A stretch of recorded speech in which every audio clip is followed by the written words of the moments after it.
베드로전서 강의 7번째 시간. 하나님만이 공의의 심판자이십니다.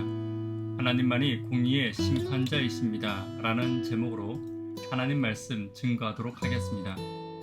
본문의 말씀 베드로전서 1장 17절에 있는 말씀 함께 읽습니다.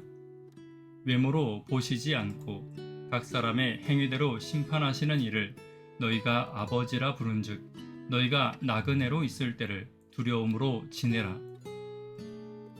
성도가 하나님을 어떻게 바라보느냐는 그들의 신앙의 자세를 결정하는 가장 중요한 기준이 될 것입니다. 바리새인들에게 하나님은 자신들을 판단하고 잘못을 지적하는 하나님이었습니다. 그러므로 자신들도 율법으로 다른 성도를 판단하고 다른 성도의 잘못을 지적하는 신앙을 가졌습니다. 지금도 어떤 성도들은 하나님을 잘못 이해하고 다른 성도들의 신앙과 품성을 판단하려 하고 잘못을 했느냐 하지 않았느냐에 집중했던 바리새인들의 기준을 그대로 가지고 있는 성도들도 있을 것입니다. 이것들은 대부분 그들이 하나님을 잘못 이해하고 있는 데서 시작된 잘못된 신앙입니다. 그렇다면 베드로는 우리가 하나님을 어떻게 이해하고 어떤 신앙을 가지기를 원했는지 본문을 통해 함께 살펴보도록 하겠습니다. 첫 번째로 하나님은 공의의 심판자이십니다. 17절입니다.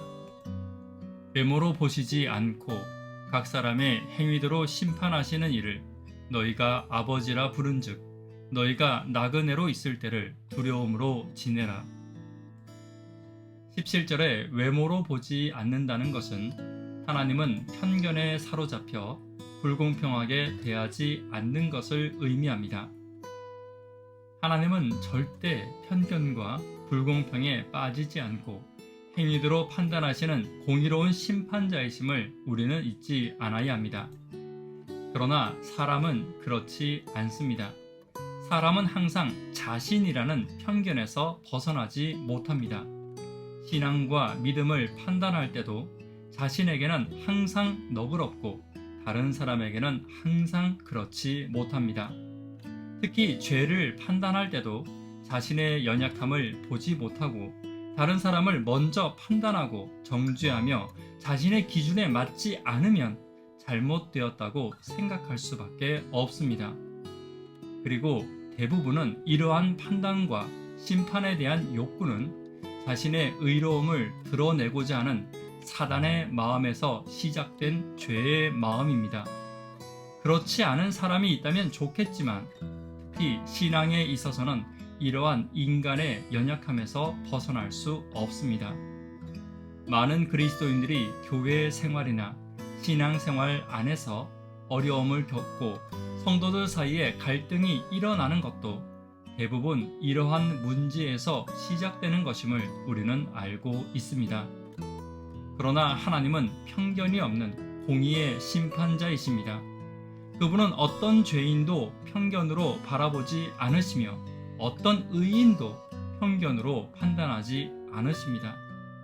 오늘 우리가 하나님을 닮기 원한다면 나 자신의 기준을 가지고 함부로 사람을 판단하며 나의 기준을 제시하는 일은 없어야 합니다.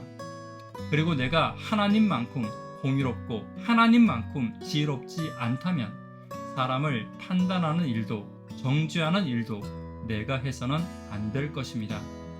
그리고 하나님도 지금 나를 판단하고 지금 나를 심판하고 정죄하지 않으시기 때문입니다.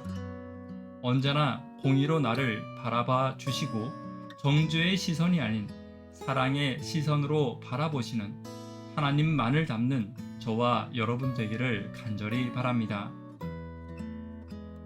두 번째, 하나님은 아버지이십니다.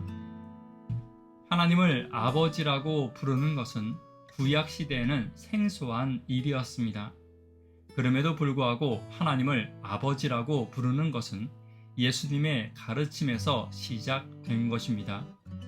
예수님께서는 하나님을 아버지라 부르며 그분이 우리를 보살피시는 분으로 성도들에게 가르치셨습니다.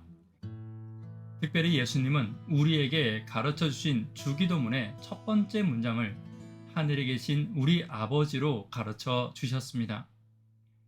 베드로는 이러한 이해 속에서 하나님을 아버지라 부르므로 하나님께서 성도들의 아버지 되심을 강조하며 우리를 지키시고 인도하시는 분으로 하나님을 알려주고 있는 것입니다. 그러나 하나님은 이 땅의 아버지와는 다릅니다.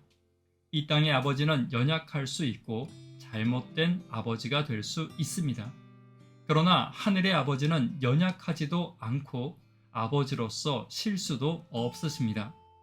그분은 우리의 부족함을 채우기에도 부족함이 없으시고 우리의 인생에 함께 하시는데 지혜와 능력과 사랑에 있어 부족함도 없으십니다. 그분이 주시는 축복은 넘치지도 않고 모자라지도 않을 것이며 그분이 가르쳐주는 인생의 지혜는 항상 우리에게 가장 적절한 지혜가 될 것입니다. 또한 육신의 아버지는 영원히 우리와 동행할 수 없지만 우리의 하늘 아버지는 영원히 우리와 동행하시는 분이 될 것입니다. 그러므로 하늘 아버지를 아는 성도는 연약함에 넘어지지 않을 것이며 부족함으로 절망하지 않을 것입니다.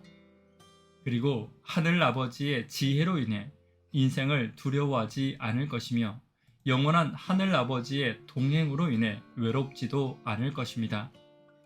오늘 하늘 아버지의 온전하고 영원한 동행이 우리에게도 함께 있음을 잊지 않는 저와 여러분 되기를 간절히 바랍니다.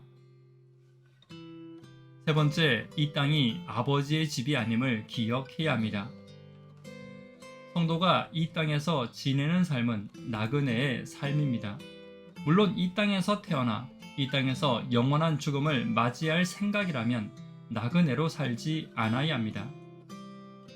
그러나 하늘을 사모하고 하늘을 향해 가는 그리스도인들과 하나님을 아버지로 생각하는 성도들, 그리고 하나님의 편견 없는 사랑과 하나님의 영원한 용서의 사랑을 담기 원하는 성도들이라면 이 땅에서 나그네가 되어야 합니다. 베드로는 베드로전서 전체를 통해 성도가 이 땅에 영원히 머물 존재가 아님을 끝없이 강조하고 있습니다.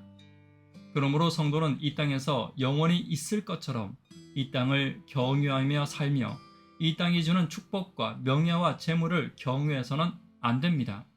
오직 하나님만을 경유하며 살아가야 합니다.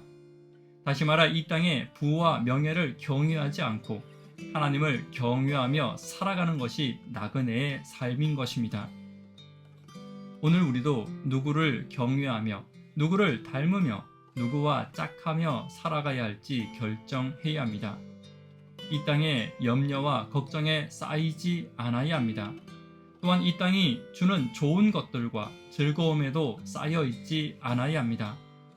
오늘 하늘 아버지를 바라보며 이 땅의 걱정과 염려를 이기고 공의로우신 하나님을 바라보며 남을 판단하고 정죄하는 죄로부터 멀어지는 하나님만을 경유하는 저와 여러분 되기를 간절히 바랍니다. 말씀에 결론 맺도록 하겠습니다.